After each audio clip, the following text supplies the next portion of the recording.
question is well, this question of mass arrests and the repression, you know, being part of more and more of our daily lives and the struggles that we develop.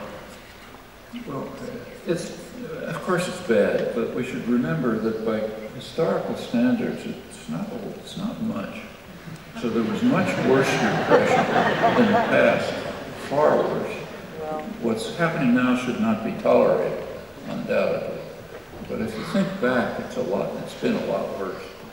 The United States, for example, say in the 1960s. In the 1960s, there was a government program that ran through all administrations, Eisenhower, Kennedy, Johnson, Nixon, a government program called COINTELPRO, which was it was carried out by the National Political Police, the FBI, and most of what they do is political persecution. Car thefts on the side, mainly that. And it was aimed at undermining and destroying every popular movement.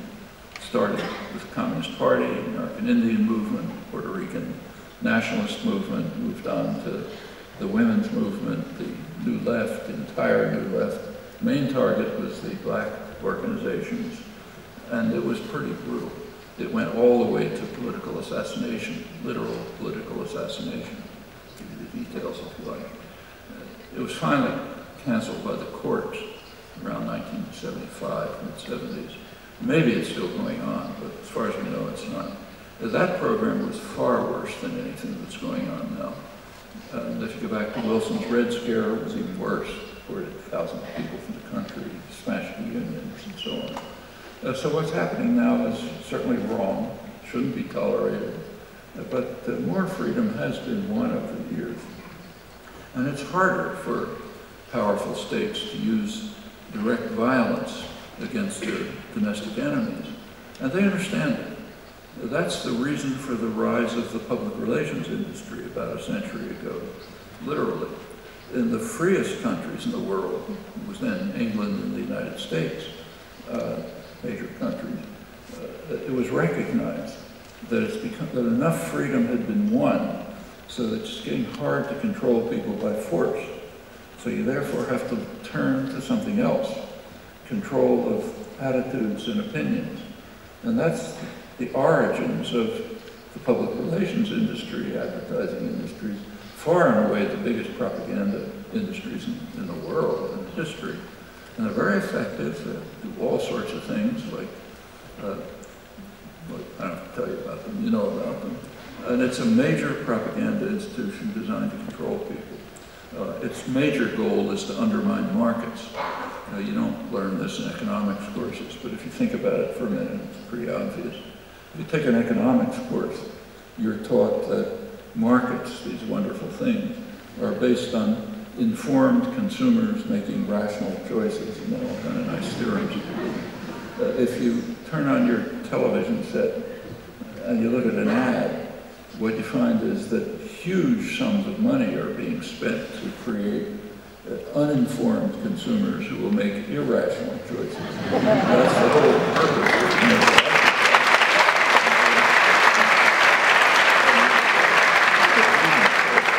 And this extends to, in the United States by now, that extends to running elections. So elections by now are just run by the public relations industry. It's not even concealed. After Obama was elected in 2008, a couple of months later, there was the annual meeting of the American Association of Advertisers. And they had, every year they give an award for the best marketing campaign of the year. In 2008, they gave it to Obama. Apple Computer. They understood exactly what they're doing. They're marketing a commodity, and the idea is to create uninformed voters who will make irrational choices, which is pretty natural. They're just applying what they do in ordinary life, you know, destroy markets, to destroying democracy, and making sure that people are controlled. And that's a reflection of the loss of ability to use physical controls, the beatings and so on. It has declined. And when I was a kid, I remember as just a young child being going with my mother on a trolley car through the streets and seeing strikes at textile plants where women workers were just being beaten bloody by the police. They were right in front of us, you know, nobody paid any attention.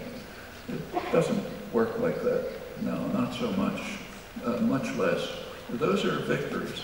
Shouldn't overlook them. They weren't gifts, they were won by a lot of struggle.